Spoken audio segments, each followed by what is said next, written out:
hibu jase sum chat chat pa ipang pang sa bamisak man isam chamba sum chat chat pa meitei singna pukhel chok thukubudagi ngasidi mitop miran cha sing asina aikhoi si kudum chan khredra baba masibu baba khoi lail laisu heiba matam dugi miyam sing aduna chok chat chalam badagi thuiba thabak natro nang aigi punsi se loisalage di sahalli ni ne khoi su ai do godi am phajaroi nupi sing na yam ngawi ba isi ai leibak mayam mamang da ni ko aina hairi se nupi sing yam ngawi akhoi matam da chithi pi ba isi sanara me ba chithi ji nupi sing gi leisabi gi chithi se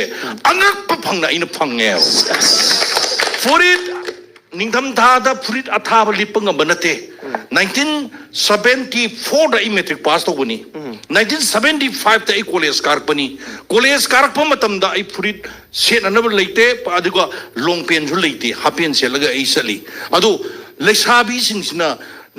kai do boy no di khangde ai ngo da akhui sweater hai tare ne ko swai da kan to aron bi do lon bi am chanara me ada ma taram bari ai ko aina hari se maming matha di panjara roi mana lolaga piri eba ingonda ai furit apa badu uba matam du daida ai aduki matik haror lowe ba maramdi ma nungsi da ba mana aibu nungsi haiba aina khangbagi mahutu da magi furit arumbu do ingonda kana ne je kange kona thangda nupi duna furit thore eba sabas kolom jo ingonda leiraga pi boy jo ingonda leiraga pi matam du Hindustan boy ama harga di lore college kaba matamda Hindustan boy si lupa ahum ga piram gadra mari piram gadra adai da pi bane ba ko masi mag piraba kolo mama ga piraba os loire ase mamai thangda di kharak kuira bai matungda magi kano du sense ma la yadana etis se adu dagi di last ai no onda adu se da ina magi kolom boy aina loin I bodo adu su yong pi thoki baina tarai ni si already pi thoki adura ai samakti yamna adugi nungsiba kaina ba kaidoba aigonda yam kana leite adu makoina di kaina bani haina lorum badi yai aduga aigonda di sapsana ai masi na mayamsi marup mapang amok oina loina bakti na rei aduga ai haksin na kanagu mamta loina rakte swaidagi lan thodana mapan gi mina ga yang ngaurei da ruman ga si yang murjane he mi pithare I ruman ga sibu loi haido di wa kaina roidro ai paisa yam pui paisa yam na pui tasing na ga di paisa haise matam du di lupa ani yam yang murjani Thaja Biro ko 1977 gi February gi tarik nipan da join to bani adi yanan ba tolop se lupa sani nipu subna gi lupa sani nipu khak tolop sare ai mase sani nipu se ai madam du da mai mit padana pangi sor ningti jero hon gi madam du da hai masim da ngai tamjara mage mayam da ai mamang da su thamdi thamgrabani TV channel amada matam se da ai thabak suri ba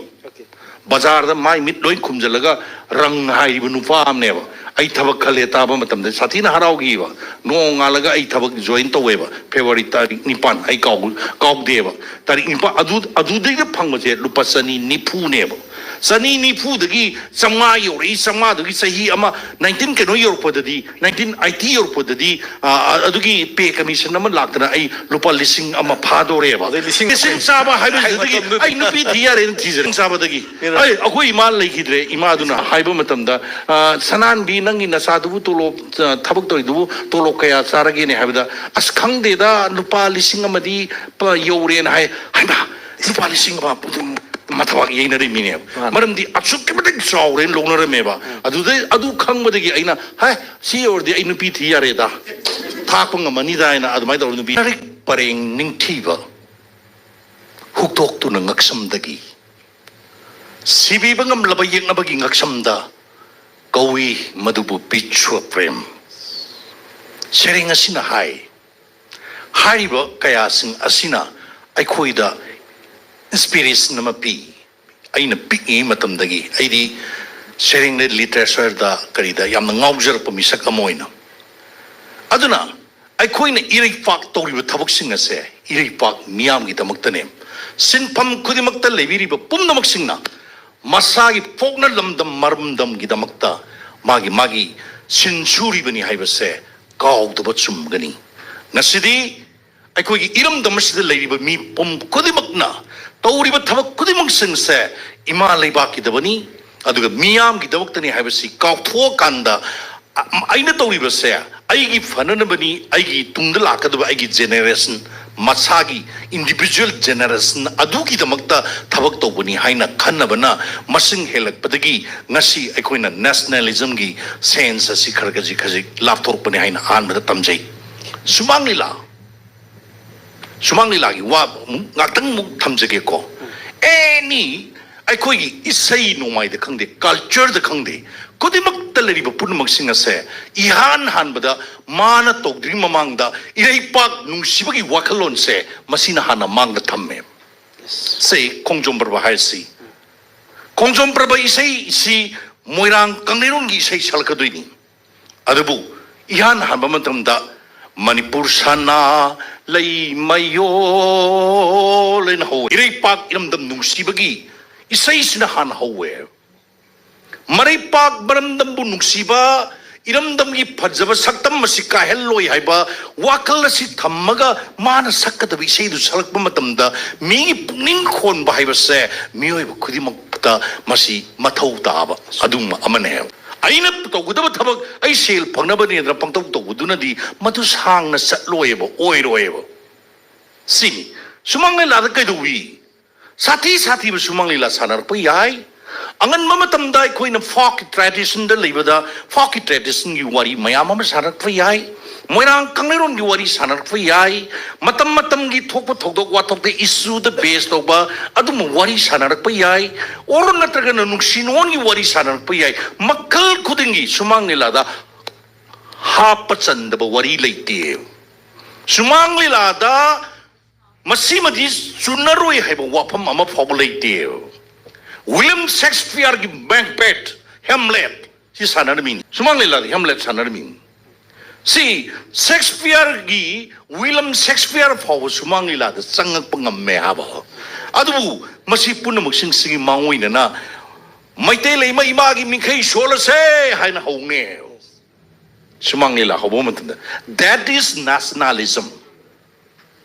yengdori mi pudamangna maya karga yengdori bodo ihan hanbada makoi nakongda tahalibase iramdam masibu saithaba akanba athobu fofi emagi adugumba mayam singdu saithara kanduda sumang lila ji haurei neba sibu sumang lila ji nationalism gi saruk yaudi ji kanana haidurino haiba ko moijage masigi lila si sanaba matamda ingondi yam penbase yam penjaba haitare aidi aina to thabak-si migi di khangdi aidi yam pendringai aidum to nupa ne aina ngangbase aina hek penjadi bu ngangjaba nupa amni aduna hujigi hariba pot odusu aina lamai ikutna ibadadi lamai mari ga phabane masi aina phadra khapaga nganghibani adugi spirit tudi ai laini thajadre mapa macha ani wari sai mapa si achouba central hujipudi SPC tokhai toina district loi leire ko matamdudi imphal SP harga loire sibo khoina central SP har khangnarami central SP gi masanu pani MA ge loiraga masi khoi lalobusi yorokpani yawnarbai masak social system masina pirakpani makanam tan nang lalobu yaw haiba nati lady social system sing aduga youth sing future ruktaba lamdam asigi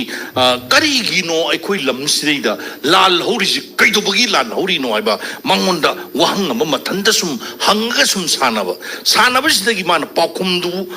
mana phanga kanda masinu oigani adu tadi akoi karuji kari tautai hojigi naha sing kari tautai haiba dugi pakum oijaba dialogue umtang hai jake ko mayam sorebasu ngakpigani baba meitei hibu jase sum chatpa ipang seba misak mani isam chamba sum chatpa meitei singna pukhel chok thukubudagi ngasidi mitop miran cha sing asina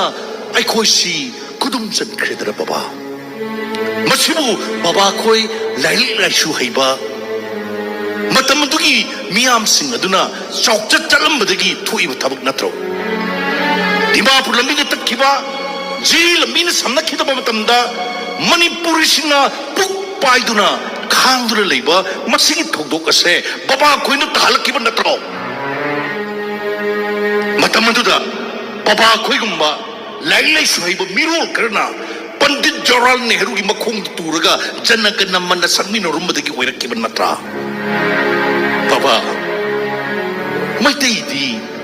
ꯅꯤꯡꯈꯥ ꯇꯝꯕ ꯖꯥꯇꯤ ꯄꯥꯝꯕꯅꯤ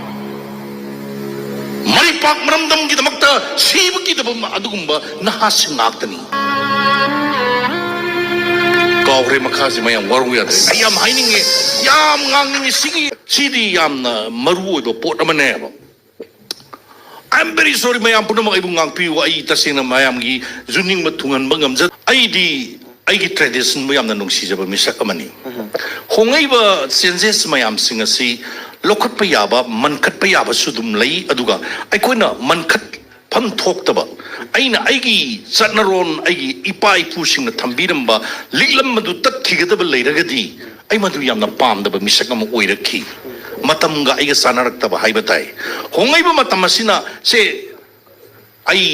marup mayam sing aduga isa inauk sing mayam ama thoraktano ji tobiri ko mayam tobudu ai adum thawayawna adum ai support tokjari aina thamjaning base ai khoigi wari lirakpa matamda phi yam ka hena nandrasum yaebo say for example kaisam tong toibi yamna nungsi ngasi ay nahankai matam sang na ay Punjab ta leirui ngarang numidang wairam thorokpani ay ada oja chana lukhoi si leikhidre nahansi ay ngasi si hangba sasarubani ay wantada yamna mari du leinai kaisam tung doi bebi lilas deida mayamna nungsibidra ay si bamon parmeswar sabada miyamna khangbiyebo yes ado ayna setpa dress to angti yengbiyo phaijo masam setkani moza prit ma likani phi ma thadani loire atop silamada isam samba kongrao ma second hand ki kongrao ma isetkani padrak lawa freedom litkani adu ai sapsana du lila du towi mayam na dum yaina dress nan din ka su hairakte na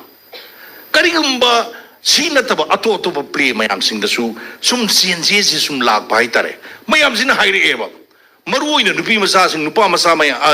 mau na ha mayam sing sina haire eba phi khara nalan biu akhoi thamjaram ge ga na court ka si makal ohum mari yan thanami tai pul lair sa ingunda ka du tai pun duin aina sanati eba ingonda si matam sina pirak paneba adagi ai marup mapang mayam sing su aina khaliba isam samna toji sumang lila haiba sidi yam sammingai bajagadoni sumang lila na mathakta ka khalaga lairuba di mairoi adu ai koi gi pik akoi gi phangjari space adagi manungduda ai koi no utkadaba ligidaba wari do mari chumna hairaga loire ka henba madugi phijet leitengi madudai kaisu thoidona maduda leiroi phauriba ahalaman mayam thukkraba mayam sing adu kaidungna dusu madugi kenoma yam ka henba phijetta maduda leigidena aina haijaba si sum tanarakta podcast adum leigidena asi aina sum ai samna su satpa pamjabadagi kara ai sum hainarakta haitai then amana ai service ai ji huji retire tokiba yam kuire ado retire torumdai magi promotion I say 43 years ne sapsana I government service to rumase I 1977 gi February tarik nipan da I service join to bani adu yamna kari hai ke sang na torpagi promotion ji sum kharaga nungsibi na pirpa hai tare ni adu dagi di ai gi responsibility si am chawrpa section namagi officer ga sum oirpa adu na maram warakan du deida ai duty du na mar he na lusalak pana aina soi sang oli mamangi matam amadadi I khana baibu nang lila yaugera thabuk tokera haibada ai di lila yaugera thabuk toksage na adu di nang application to na ai resignation letter iri ni na ai thabuk toksage ngasi dagi na ai la yaugera haiba adu mami ne adu kona thangdadi ai bu nungsibiba principal koromi matam da principal duna rims ki hojibudi rims haire matam da RMC haire regional medical college haire